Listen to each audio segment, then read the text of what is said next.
Hi everyone, this is a new tutorial by Lentamania. My name is Anna Sahno. Today I will show you how to make a rectangular basket with divided sections. The basket is made of polyester yarn, caramel. There are two ways to make a basket divider like this, which I'll explain in this video. The basket is 22 centimeters long and 15 centimeters wide. I used 4.5 crochet hook and 2 skeins of yarn named Caramel. You can buy this t-shirt yarn and crochet tools in lentamania.ru online store. The link will show up in the top right corner of the screen. Links to all the tools used will be available below this video. Please check it out. In this tutorial I'm using Caramel t-shirt yarn. It is a polyester yarn consisting of 80% polyester and 20% cashmere. Cashmere makes the yarn softer and more elastic. The distinctive feature of this yarn is flatness. It resembles a shoelace, which is why it looks great in ribbing items or in case you need to make long stitches.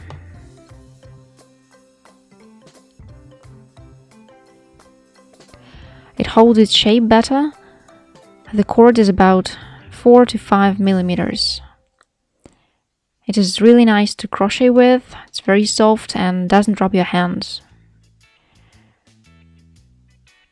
The skein is 75 meters long, give or take 5 meters.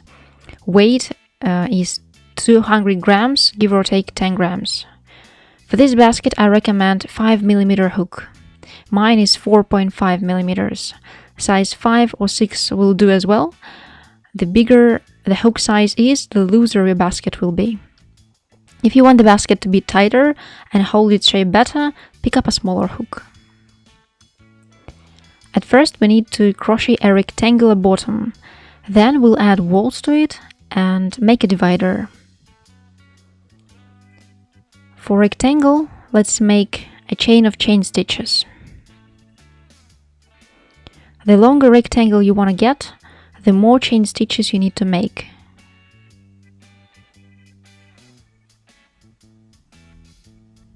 I've made 15 chain stitches. Stitch 16 is a turning chain.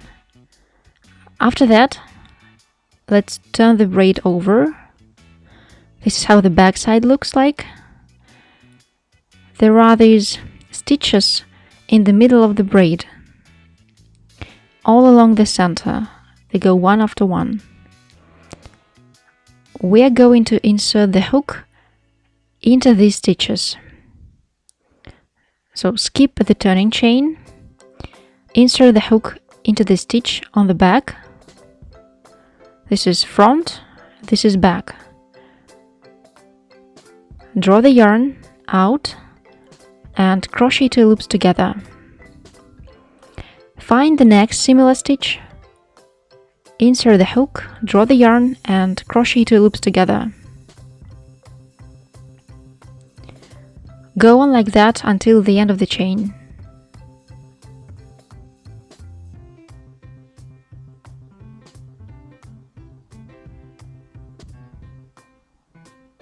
Here is our chain with single crochets. There is just one stitch left. It is the first chain stitch that we've made earlier. Make 3 single crochets out of it. You may slip the hook under the upper loop of the chain stitch. So insert the hook into the same stitch 3 times, making 3 single crochets. Pull the tail to tighten your crochets a bit, because they might have loosened during the process. The work has unfolded and now we're going to crochet along the other side of the chain. Now we will slip the hook under both loops of stitches and make single crochets.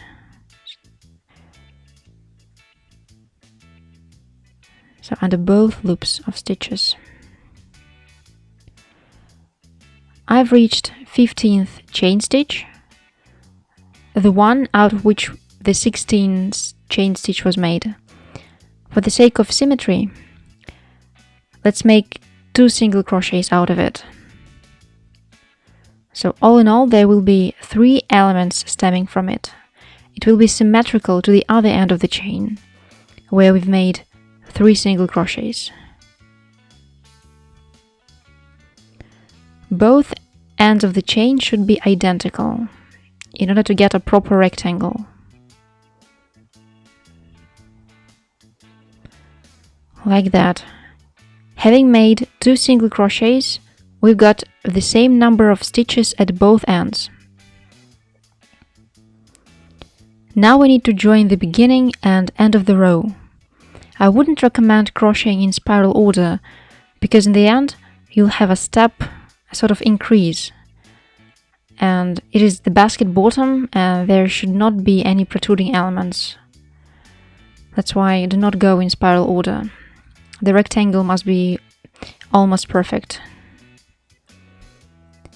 That's why we're going to join the beginning with end, and I'm going to apply a method of seamless joining.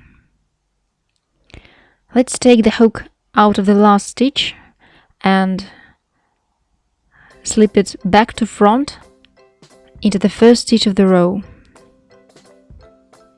Yes, we've just made the first row of the bottom. Then get the loop back on the hook, draw it to the back side of our bottom, make a chain stitch. Now find the previous stitch. Here it is. Slip the hook under its both loops.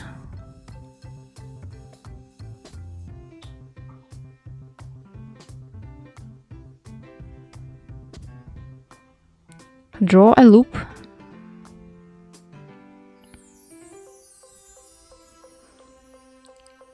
And take the hook out. It was arranged in a non-typical way, back to front, though it should be arranged front to back. So pull one loop through the other. Tighten up a bit with the working thread. Stitch should be evened out, and continue crocheting. Look, this is the first stitch of the second row. It is made out of the middle stitch of the rounding. This part where we make 3 elements out of 1 may be called the rounding. Right now we've crocheted out of a central rounding stitch. There are 2 rounding stitches left, first and third. Let's indicate them with stitch markers.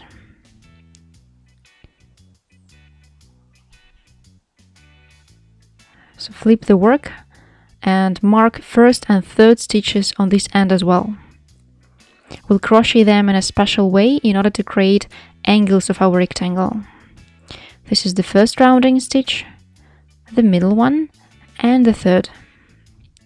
I hope now it's clearer, it's easier to understand. So this is the third rounding stitch. It's marked with a stitch marker. Insert the hook into this stitch. We're creating a V-tick pattern. That's why the hook should be inserted in the center. You may notice that single crochets resemble V-ticks. Insert the hook right in the center of a tick, front to back. There are ticks on the back as well, inverted though. The hook should be right in the middle of a tick on front and back side. If you follow this principle, you'll be able to create a V-tick pattern, or a checkmark pattern, in other words. This pattern is rather tight and it keeps the shape better than others. It's perfect for bottoms and baskets that are supposed to be firm. So insert the hook into the V-tick, make a single crochet, make a chain stitch, insert the hook into the same stitch again, draw the yarn and make a single crochet.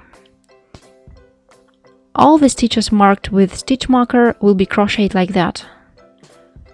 As for all the rest, simply make single crochets in them. But I want to repeat myself, this is a V-tick pattern, that's why you need to insert the hook into the middle of a tick all the time. If you want though, you can make regular single crochets. Then you should insert the hook under both loops of a stitch as we usually do. Keep on making single crochets until you reach the stitch marker. And by the way, let's mark the chain stitch that we've made in between single stitches.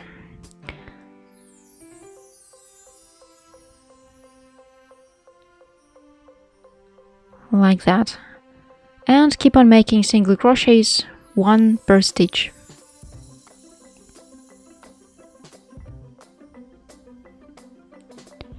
I've reached the next stitch marker, and I want to draw your attention to the fact that in the middle, where our initial chain of chain stitches is, there are absolutely no holes. The pattern is very tight. This is due to the fact that we crocheted in back loops. As you remember, we intentionally turned the work around. This way of crocheting round the chain stitches ensures the complete absence of holes. The work will be tight enough so you don't have to make slip stitches to cover the holes. I've reached the marker, and now I'm going to make our special stitch that shapes the angle.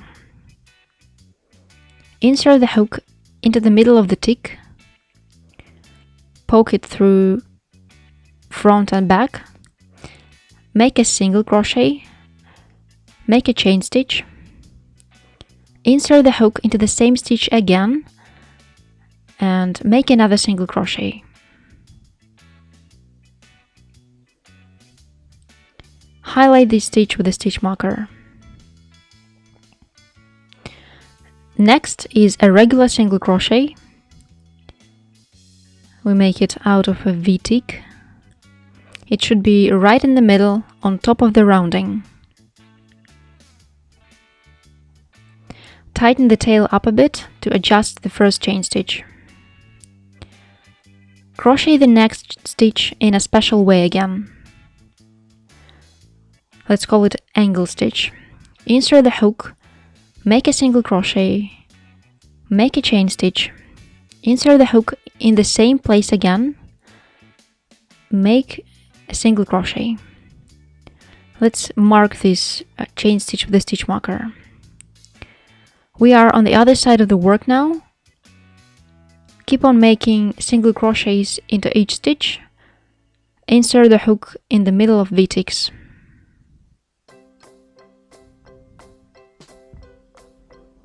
I've reached the marker again. Let's take it out and make an angle stitch.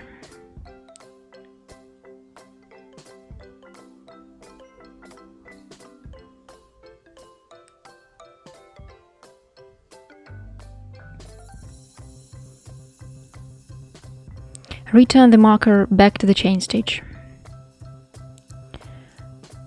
I've reached the first stitch.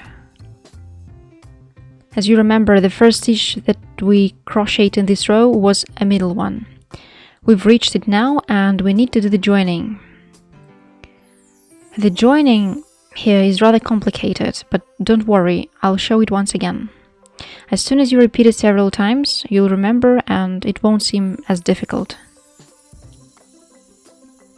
Later on you'll master this part and you'll be able to repeat it by yourself. So remove the hook, insert it back to front into the first stitch of the row, hook up the loop again and pull it to the back side. Make a chain stitch. Then find a stitch that is right before the joining. Here it is. Insert the hook in the middle of a V-tick. Draw the thread.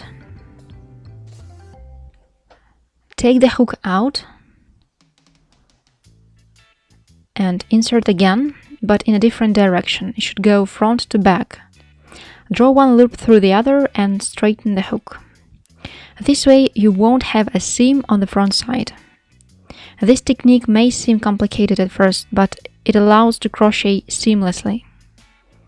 Of course, there will be some sort of a seam on the back, but nothing at all on the front. Absolutely seamless. This way the basket will look much neater.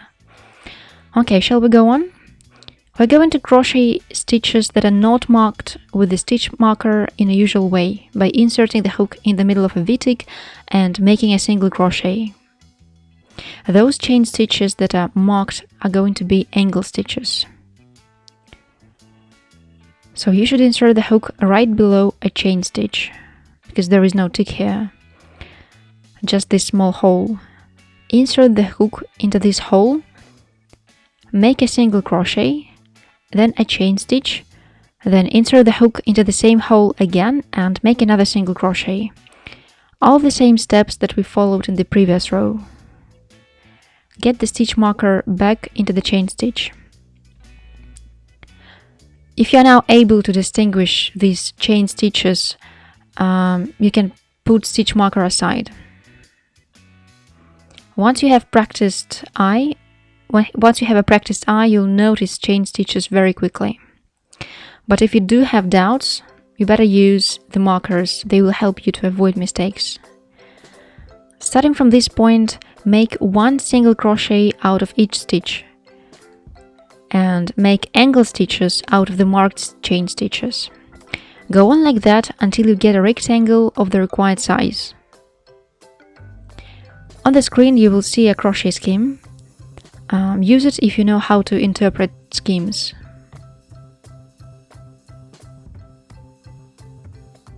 So use it, please enjoy.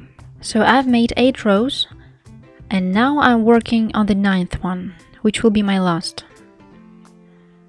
It is a bit different from the others.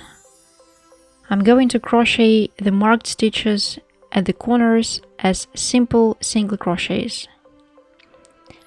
So not 2 single crochets with a chain stitch like we did before, but just 1 single crochet.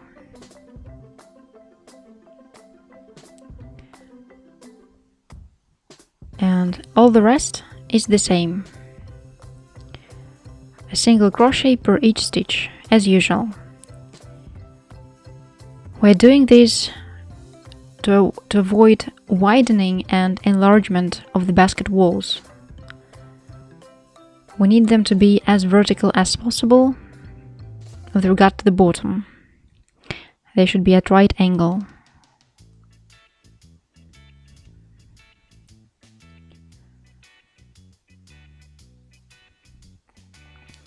Ninth row is ready.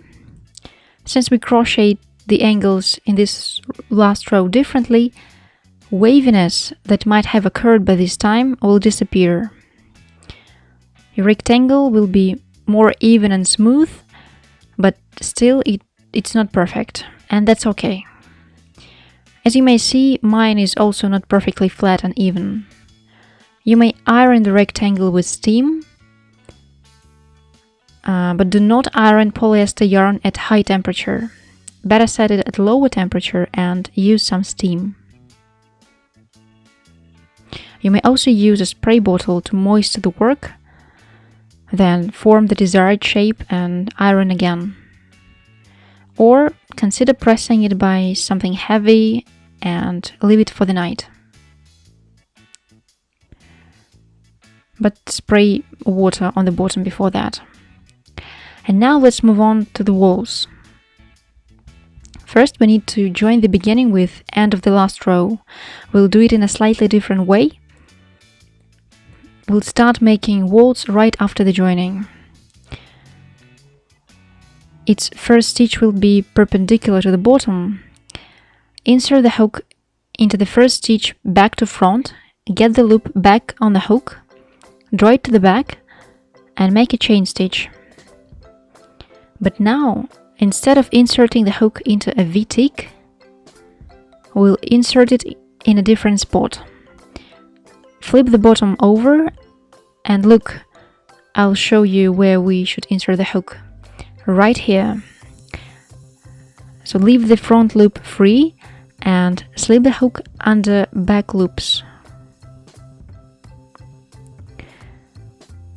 Let me hook up the loop, slip it under 2 back loops and draw the thread. And the rest is the same. Rearrange the hook, draw 1 loop through the other. So the first stitch of the walls is ready. And look how we're going to crochet our wall. Slip the hook under back loop of a stitch and under the strap below it.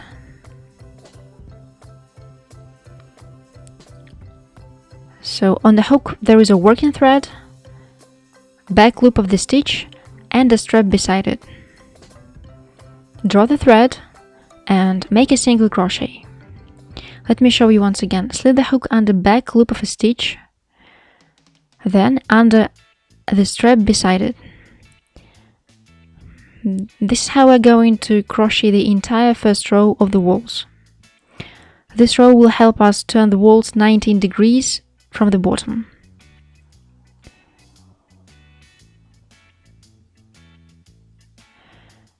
So my rectangle is 25 centimeters long and 15 centimeters wide. Let me give you some tips on how to calculate the number of chain stitches you need in the beginning to get a rectangle of the desired size. To get the right number, subtract the desired width from length. The chain of chain stitches might stretch by the end of the process. That's why I'd recommend stretching it out intentionally in the beginning and measure its length like that. In my case, it is 10 centimeters. So 10 centimeters plus 15 centimeters is 25 centimeters, the required length. You can estimate the length of your chain up to a centimeter.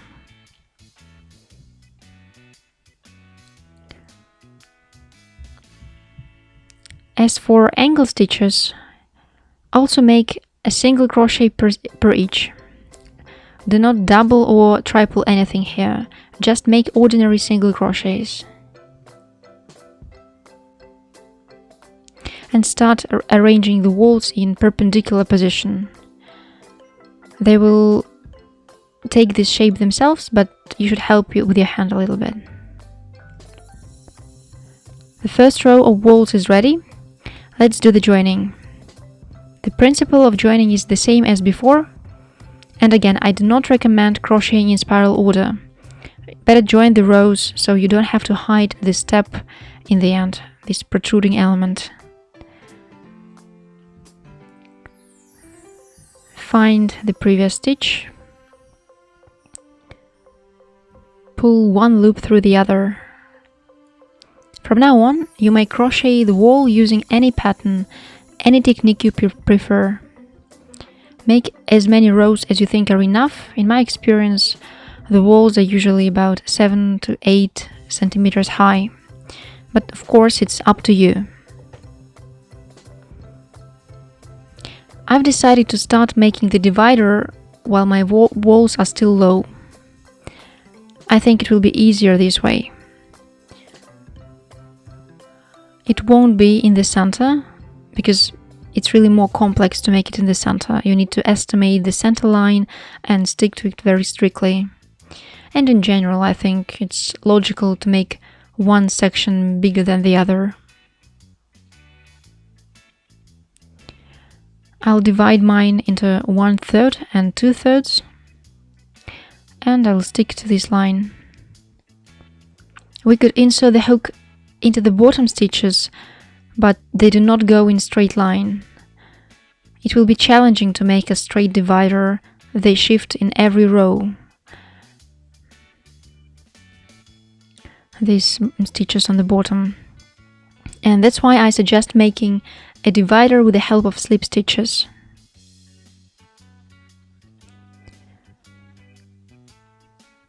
So insert the hook into the outermost stitch, the one where the wall is joined to the bottom. Insert the hook, draw the first loop, insert the hook in the next row. You can check if you're doing it right on the front side. Crochets are more or less even there, and it's easier to navigate, I think. So draw the loop to the back, pull one loop through the other, make a slip stitch. Insert the hook again and make another slip stitch. Draw the thread that you're pulling from the front side through the loop on the hook. This way, you should make a straight line of slip stitches. and then we're going to attach the divider to these slip stitches.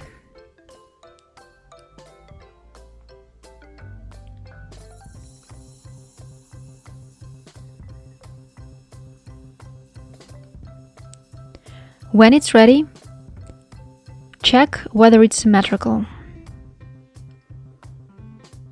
In other words, it should be at right angle to the walls.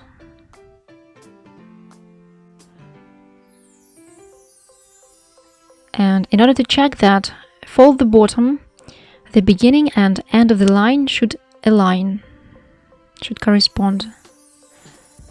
So mine are aligned, and after that we may start crocheting the divider. But first, let's cut the thread that we used to make slip stitches.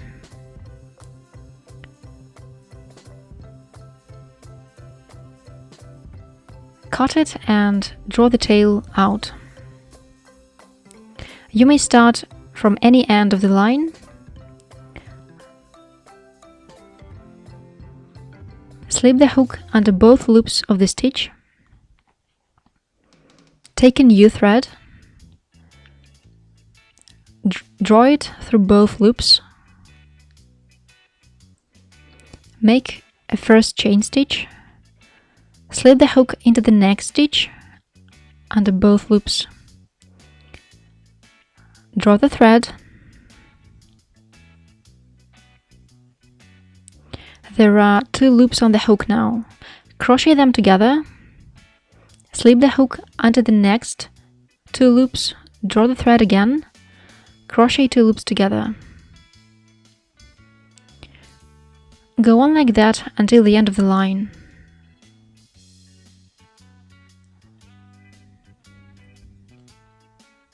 We're going to crochet the divider in turning rows, which means we'll rotate the work. The divider will be stripy because back side rows will alternate with front side rows. Thus we're making a row which is perpendicular to the bottom of the basket. Go on like that until the end of the line. I think it's easier to crochet the divider before walls in this order.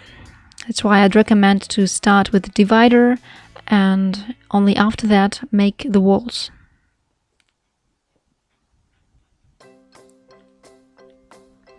We've reached the end of the line.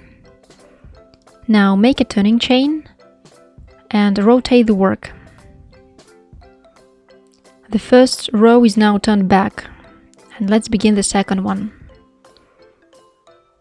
Slip the hook under both loops of a stitch and make single crochets.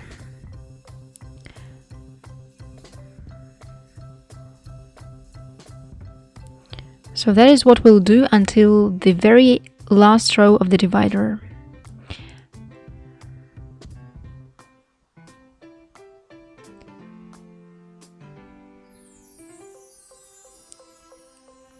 The last stitch of the second row is done. Make a turning chain and rotate the work. Make single crochets in the opposite direction. It is very important to crochet outermost stitches as well. If you notice that your divider is turning into a trapezium, you're probably not crocheting last stitches of your rows. Do not forget to crochet them. The divider should have a correct form. And divider should be of the same height as the basket walls. Mine consist of 8 rows, and walls are going to have 8 rows as well. Right now the divider may seem a bit curved. It's okay. Once it's attached to the walls, it will look better. Alright, let's get started with the walls. Cut a long tail. We'll use it to attach the divider to the walls.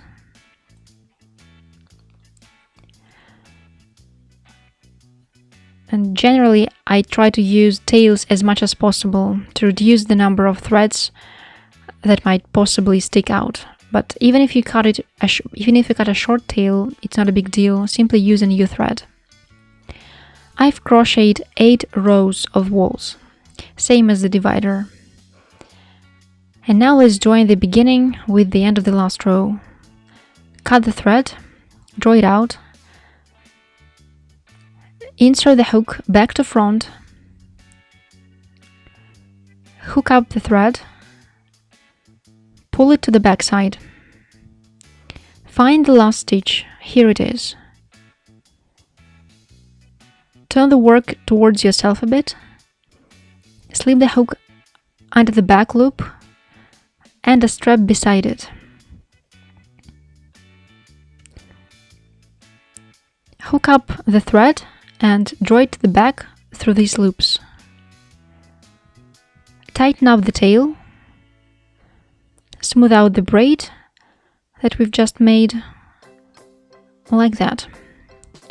And of course we need to weave the tail in, and weave in all the tails that you have. And we need to sew the divider to the wall. It should be at right angle. I'm going to use a knitting needle. Let's arrange the divider at the right angle. Find the corresponding stitch. I'll use the same thread that I used for the divider. As you remember, I cut it long on purpose. If yours is too short, simply take a new one. Find a strap on the back side of the walls.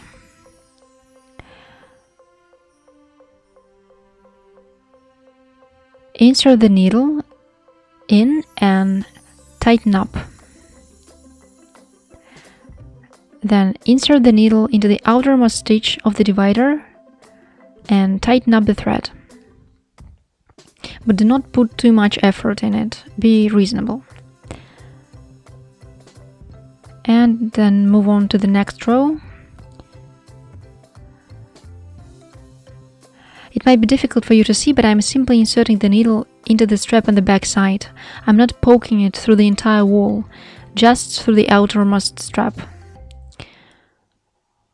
Then I'm inserting the needle into the divider and so on. You might find your own way of attaching the divider as well. That would be great. But try to sew without a noticeable seam. Another way is to crochet the entire basket and then separately crochet a rectangle and sew it with the help of a knitting needle. It will also look good. This is just another way of doing it. We've attached this side of the divider to the basket. Let's attach another one in a similar way. The divider is sewed. I've weaved all the tails in, and this is my basket. You may iron or steam it a little bit to help it get a well-defined shape. This basket is 22 centimeters long and about 15 centimeters wide. You can make it in a different size and of course use various yarn. In this tutorial I'm simply explaining the principle of crocheting. I hope it was useful. All the necessary materials like yarn caramel and crocheting tools are available in lentamania.ru online store. You'll find the link in the description of this video. Please check it out and subscribe to my channel. There's a lot of interesting and useful stuff. Please leave your comments. Have a great day and bye bye.